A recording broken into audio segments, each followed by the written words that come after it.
Boa noite a todos os presentes e boa noite aos ouvintes da Rádio Boa Nova.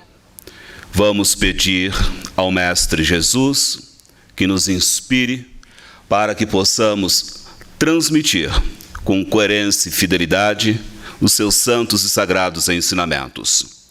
Antes de iniciarmos a exposição propriamente dita, vamos homenagear a figura de um espírito que nos encanta através da oratória de Divaldo Pereira Franco, em virtude de que é ele quem comanda do lado espiritual essa dinâmica dessa oratória.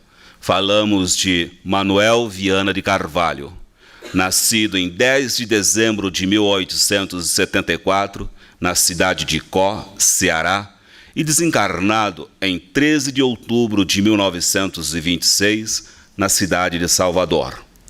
Formado em engenharia, foi major do Exército, tendo sido comandante do 28º Batalhão de Combate em Aracaju, Sergipe. Seu verbo inspirado, uma dicção impecável, timbre sonoro e harmonioso, assumia às vezes tonalidades impressionantes, assomando-lhe os lábios. O Reformador, órgão da Federação Espírita Brasileira, recebeu a colaboração escrita de Viana de Carvalho em artigos que primavam pela linguagem elevada e pela riqueza de conceitos doutrinários. Foi, na verdade, um mágico da palavra, um esteta do sentimento e criador de sensibilidades, arrebanhando prosélitos e simpatizantes em sua peregrinação triunfante pelo Brasil afora. Viana é considerado a glória dos oradores espíritas e se enfileira entre os que mais desenvolveram a divulgação do espiritismo em terras brasileiras. Então aqui o nosso carinho a esse espírito que continua da pátria espiritual, nos emocionando pela sua oratória. O tema a ser abordado, a vinda de Jesus à Terra, é algo que nos emociona, que nos comove, em virtude da grandiosidade desse espírito. Diz Emmanuel que no plano espiritual existe uma comunidade de espíritos eleitos pelo Senhor do Universo, e esses espíritos detêm a rédea da evolução de todas as humanidades, bem como de todos os fenômenos. E Jesus é um desses espíritos que foi convidado por Deus para vir à Terra trazer a sua mensagem de amor. Jesus, ele é aquele guia que Kardec nos coloca como sendo o condutor da humanidade. E ele chega à Terra com essa missão, com a missão de fazer com que a Terra possa desenvolver-se no seu grau evolutivo, para que saia desse campo de inferioridade e possa atingir os graus mais elevados que este planeta pode vir a ser em relação ao nosso melhoramento. Nós sabemos que quando Jesus nasceu, um anjo antes já havia comunicado a Maria, o anjo Gabriel, que ela receberia a luz e daria luz a um espírito que seria filho do Altíssimo e queria reinar sobre o trono de Jacó e do trono de todos aqueles considerados grandiosos entre os hebreus, principalmente o trono de Davi. E esse anjo faz de tal forma a sua colocação que Maria, emocionada, lhe diz que cumpra as suas palavras. Aqui está a serva do Senhor. Em determinado momento, César Augusto estabelece um decreto para que todas as pessoas façam o recenseamento, participem do recenseamento. E Maria, juntamente com seu esposo José, dirigem-se da Galiléia até Nazaré. E lá, onde eles vão, chega o momento em que Maria está prestes a dar à luz. Só que, pelo movimento de pessoas, não havia mais estalagem, não havia mais alojamento, não havia mais local para se estabelecerem. E, portanto, José e Maria fazem uso de um estábulo. Lá eles pernoitam e é lá, nesse estábulo, que Maria dá à luz. Dando à luz, ela envolve o seu primogênito em panos e o coloca numa manjedoura. Manjedoura nada mais é do que um coxo, um tabuleiro, onde se coloca alimentos para os animais. Nesse mesmo instante, nos arredores da cidade, alguns pastores cuidavam dos seus animais na vigília noturna, quando um anjo lhes aparece e, devido ao esplendor desse anjo, esses pastores ficam muito temerosos. E o anjo diz: não temais, trago boa nova, que será de grande alegria para todo o povo. É que hoje nasceu em Belém o Salvador, o Cristo e Senhor. Vocês o encontrarão envolto em panos e colocado numa manjedoura. Assim que o anjo parou a sua fala, terminou de expressar-se, toda a milícia celestial materializou-se perante os pastores e cantaram: glória a Deus nas alturas e paz na terra aos homens de boa vontade. E depois dessa canção, eles subiram ao céu e desapareceram das vistas dos pastores. Essa é a mensagem que nós encontramos em Lucas, no Novo Testamento. Mas quando Jesus aqui aporta, nós já podemos tirar profundas lições a respeito das primeiras vivências estabelecidas pelo alto para nós aqui encarnados. Uma delas é que Jesus, o ser maior que existe, ou que já encarnou aqui na terra, ele poderia ter escolhido qualquer lugar para nascer. Poderia ter escolhido ser filho de um rei, nascer em melhores condições, mas preferiu nascer em um estábulo e ser colocado em uma manjedoura, mostrando, nos ensinando a sua primeira lição, a dizer que a humildade é a chave de todas as virtudes, pois um ser grandioso como Jesus, ao se permitir nascer e ser colocado numa manjedoura, ele estava nos dando a lição da humildade. Um outro aspecto ainda dessa manjedoura, já que é um tabuleiro onde se colocam alimentos para os animais, podemos visualizar Jesus se oferecendo à humanidade como o pão vivo que desceu dos céus, um alimento para a nossa essência espiritual. Um outro aspecto ainda temos com o nascimento de Jesus. Em virtude da sua grandeza, ele não coube na história.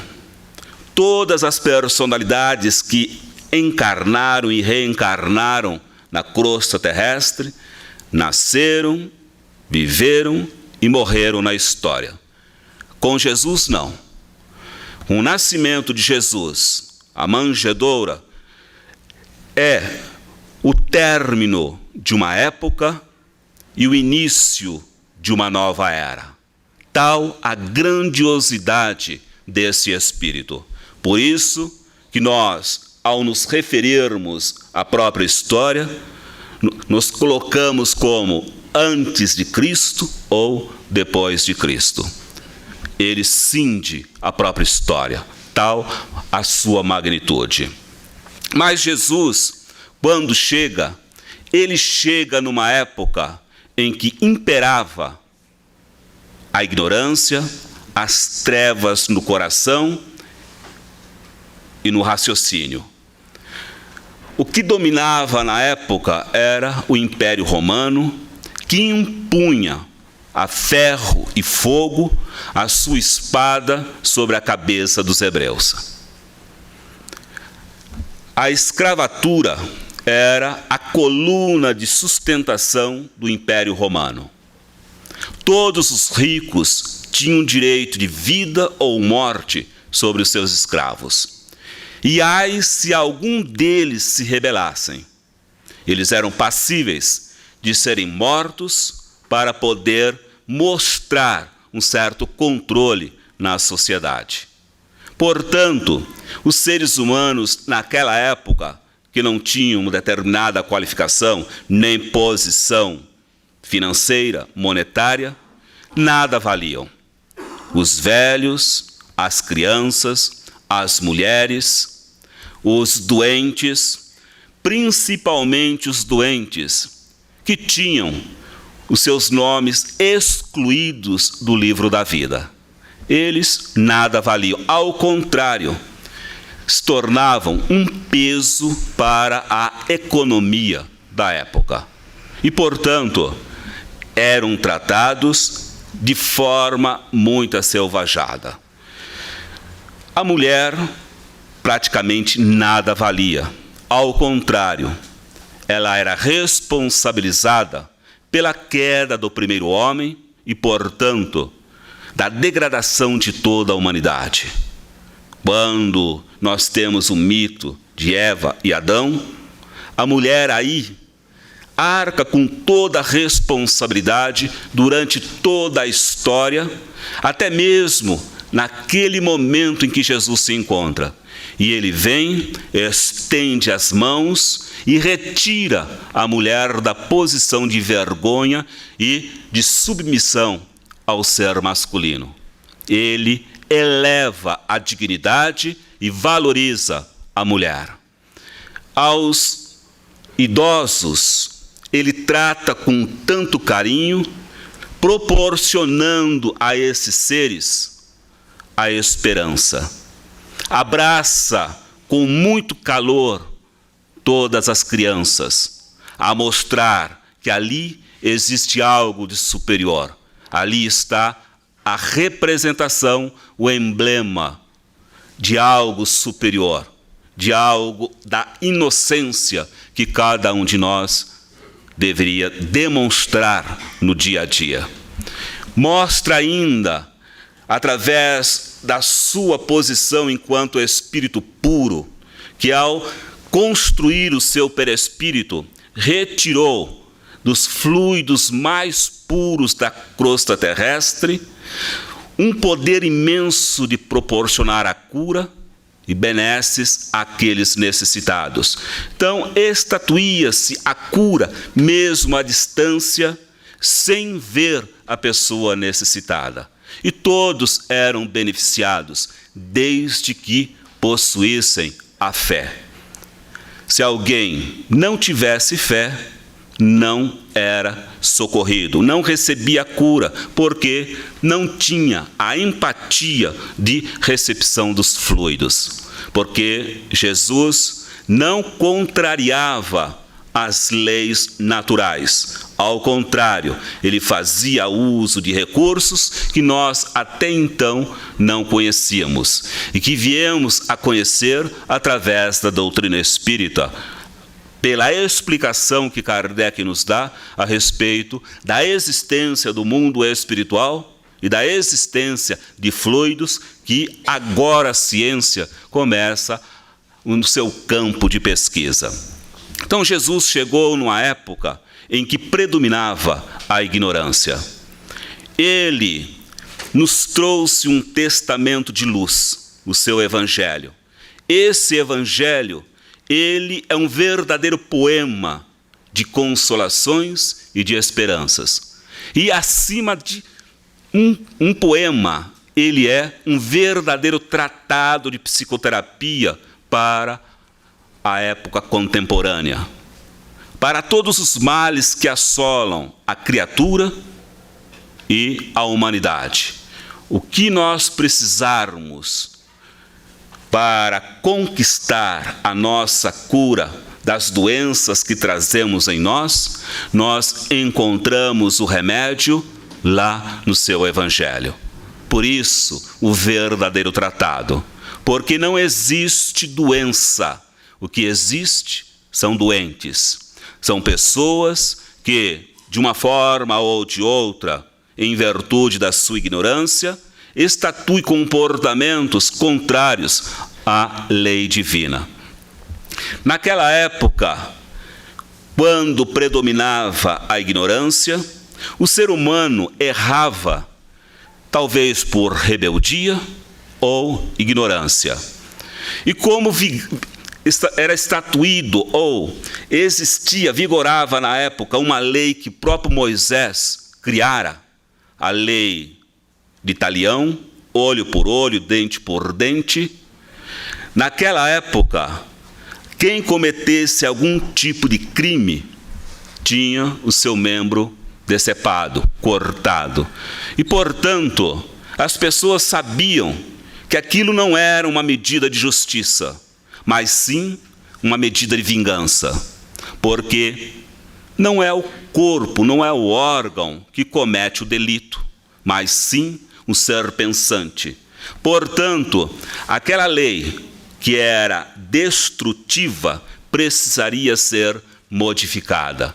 E quando Jesus traz o seu evangelho, expõe as suas lições, ele está falando de uma realidade superior, que é a vida imortal. Ele vem trazer algo que nós ainda não conhecíamos, a vida do Espírito, o ser imortal que existe dentro de cada um de nós. E, portanto, se esse ser erra por rebeldia ou por ignorância, ele precisa ser educado e não ter um órgão seu decepado ou mesmo retirar-lhe o corpo através da morte, como ainda hoje temos em algumas nações. Portanto, o que Jesus nos traz é uma outra forma de vermos a justiça de Deus, que é uma forma reabilitadora do infrator, educativa reabilitadora, mostrando ao ser em que ele incide enquanto erro, estamos então demonstrando que ele pode modificar. E, portanto, não há necessidade de cortarmos o membro, dilacerarmos o corpo do ser transgressor. Muito pelo contrário, pela educação, nós conseguiremos modificar esta pessoa. E foi isso que Jesus veio fazer, mostrar, através da lei verdadeira, como se proceder perante determinados comportamentos. Porque o que vigorava na época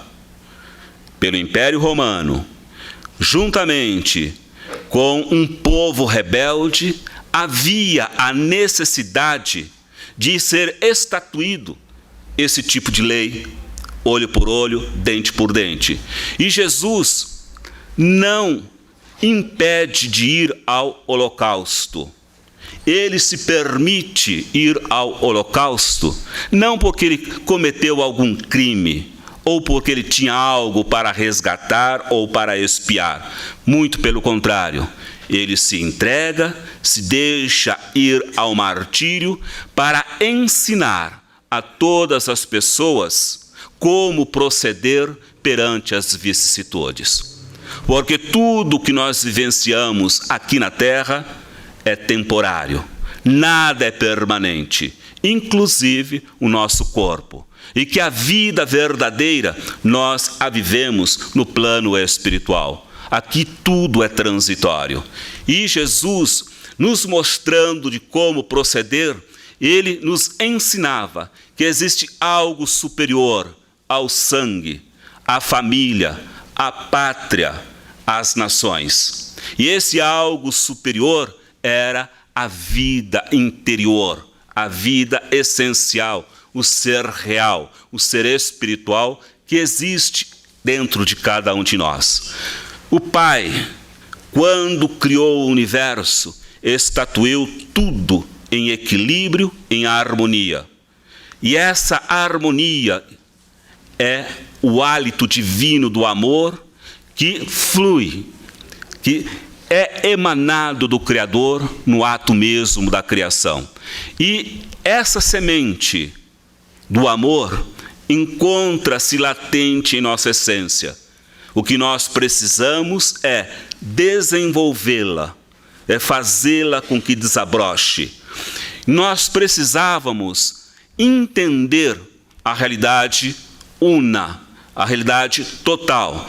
E Jesus nos traz esses conhecimentos da verdade e demonstrando que essa semente do amor pode ser exercitada e que nós devemos exercitá-lo para poder demonstrar na nossa essência o que realmente somos.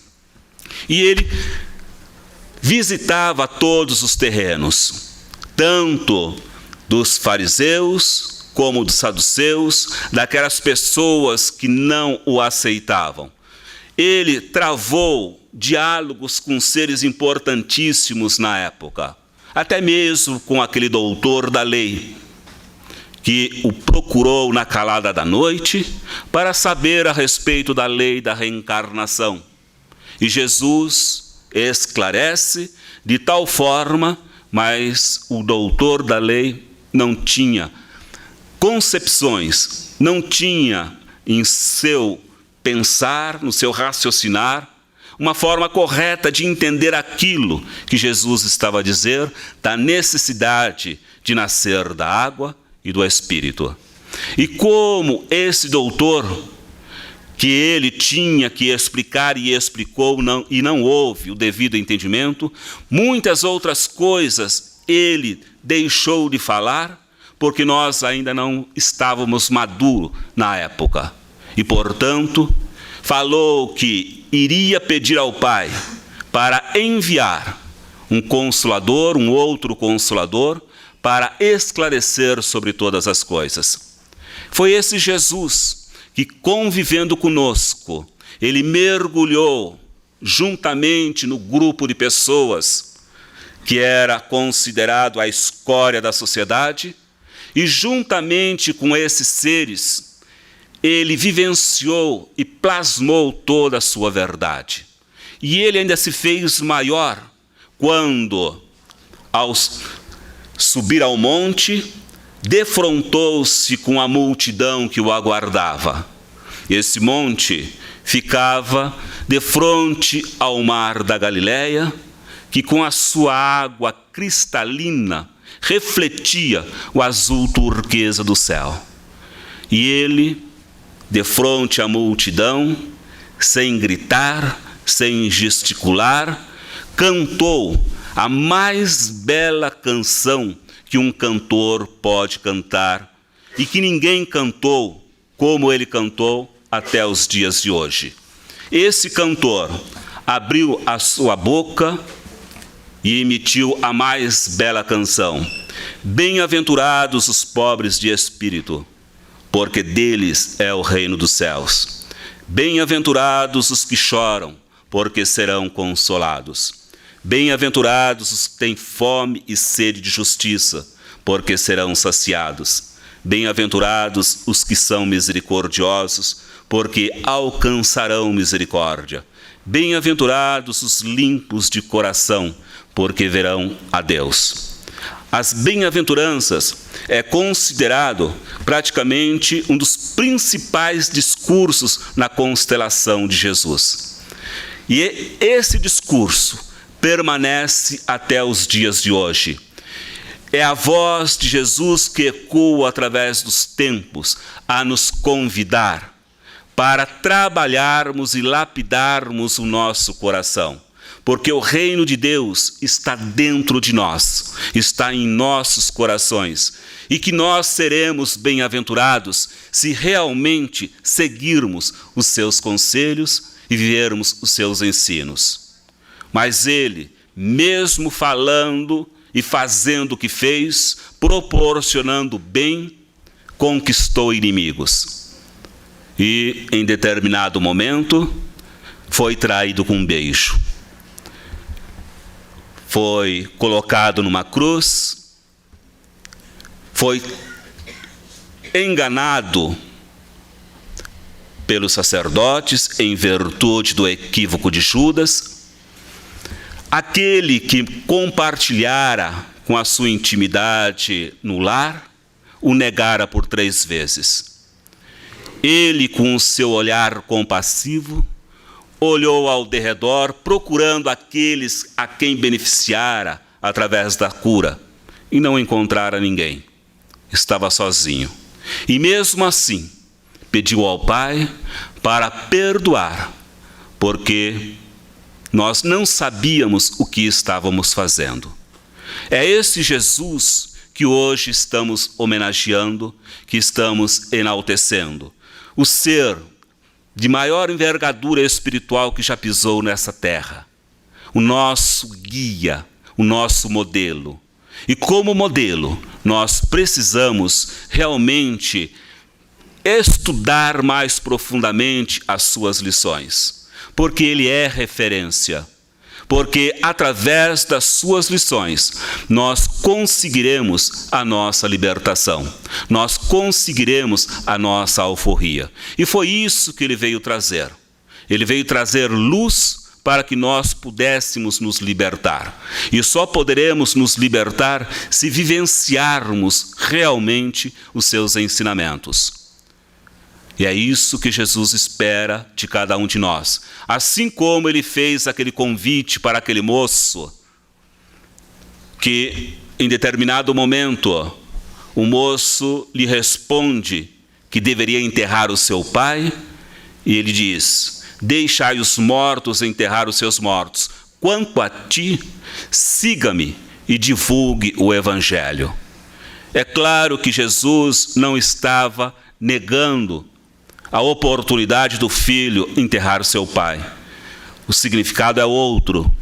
Os mortos, naquela situação da fala de Jesus, são aqueles que não vivenciam a lei espiritual. São aqueles que só vivem para o gozo material. Quantos de nós não somos mortos, não estamos mortos para a vida espiritual? Mas este convite, quanto a ti, pegue a tua cruz e siga-me, e ajude a divulgar o evangelho. É isso que ele pede. Não que falemos o evangelho, mas que possamos vivenciar este evangelho. Muita paz a todos. Obrigado, Hélio. E é chegado o momento das perguntas. Aquele que tiver uma pergunta, uma colocação, por favor, só levantar a mão e o nosso companheiro chegará com o microfone.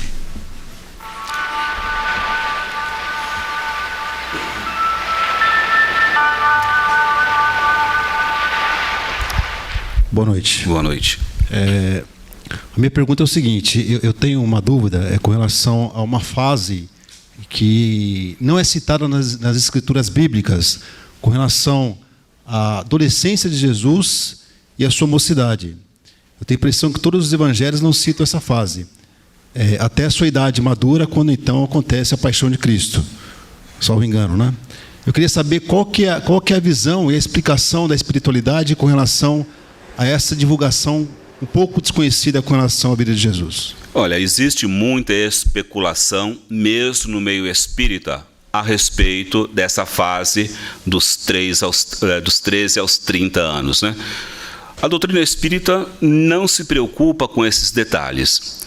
A preocupação da doutrina espírita é com o aspecto moral dos ensinamentos de Jesus.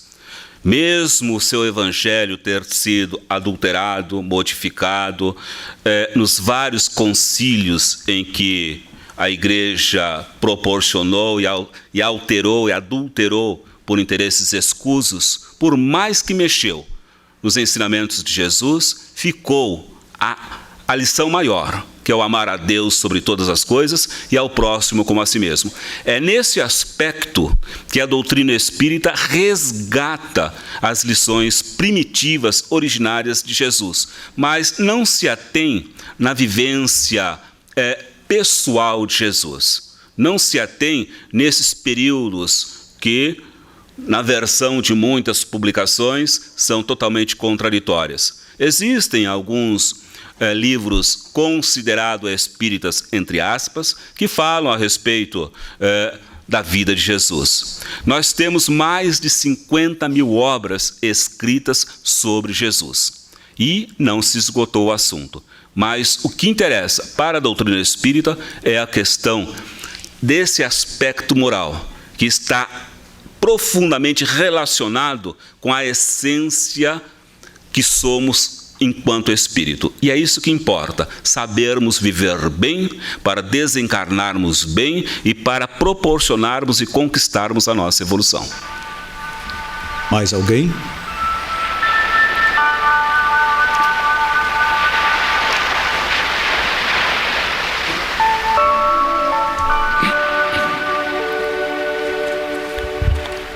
Em certa ocasião, nosso admirado Mahatma Gandhi disse que se tudo a respeito de religiões no planeta Terra fosse extinto, nada estaria perdido se as bem-aventuranças estivessem escritas. Exato.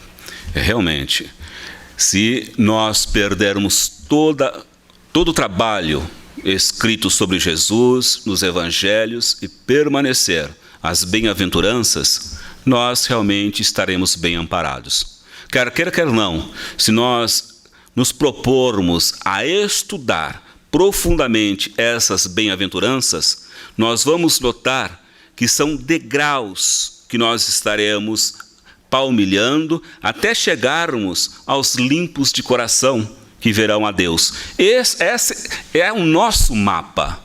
É o mapa da nossa evolução.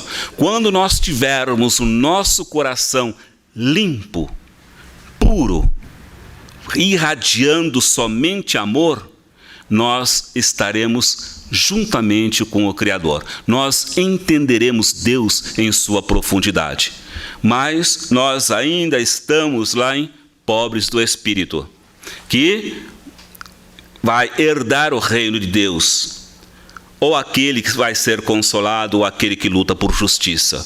E essa transição de provas e expiações para a regeneração tem algo a ver com essa bem-aventurança. Nós estamos dando um salto de qualidade, e é uma das propostas da vinda de Jesus, elevar o planeta Terra para melhores condições. Mais alguém?